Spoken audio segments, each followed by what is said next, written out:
are watching CoastLife, and I'm sure you've probably heard about the strikes going on in Hollywood. Yes. How are you feeling about them? Maybe you don't know enough about them to have an opinion on them, because that's I'm confused. Kind of where we're at. We're confused. So we brought in one of our favorite experts, Rob Rector, joining us on the CoastLife couch today. Hello. How are you doing? Excellent, excellent. Thank you very much for having me. Of course. Always. So I guess let's start by breaking down these strikes. Where did they start? Why are they going on? And I guess why should we over here on the East Coast care? Right. Okay. So the strikes were.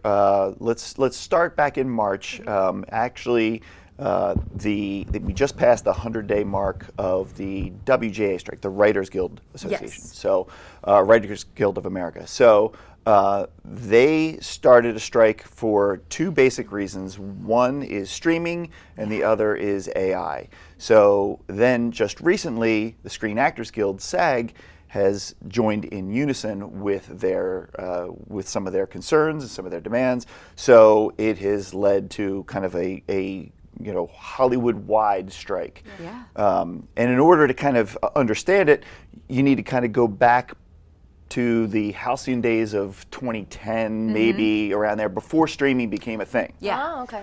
And I do remember kind of mumblings of streaming affecting writers and their pay. Yes, and streaming affects a lot of different things. So prior to streaming, what writers would do is there would be say 20 episodes would make up a season. So these would be your CSIs, your Grey's Anatomies, so on and so forth. So over that course, there would be about the 20 episodes. It would start in the fall in September. Fun fact, do you know why the television seasons start in the fall? You know, I learned it in college, and I remember learning it, and I don't remember why. So it is to coincide with car commercials. Ah. So car dealers wanted to introduce their new lines of cars, so they started the season to coincide with that. So makes sense. Yeah. that's a little asterisk. We can cut that, whatever. No, I love it. But so with that, if a show builds up for over 5 years, it is eligible for syndication. So when it goes into syndication, it goes into your TBS, your USA Network, so on and so forth.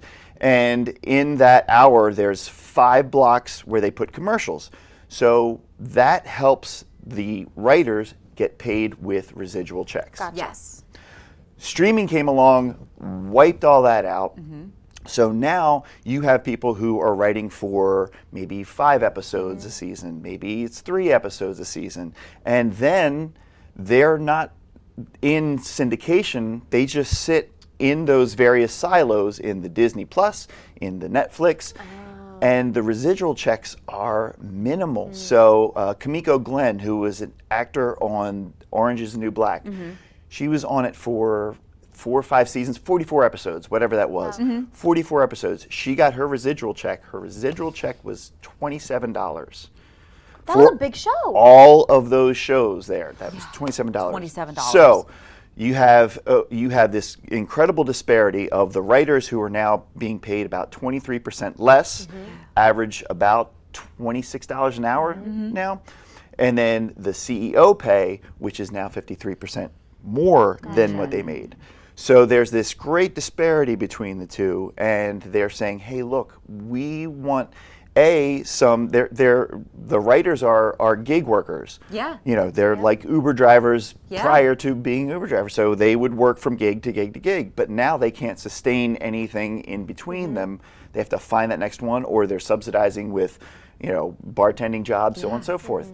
And the average salary of a WGA worker or an actor actually is about $26 an hour.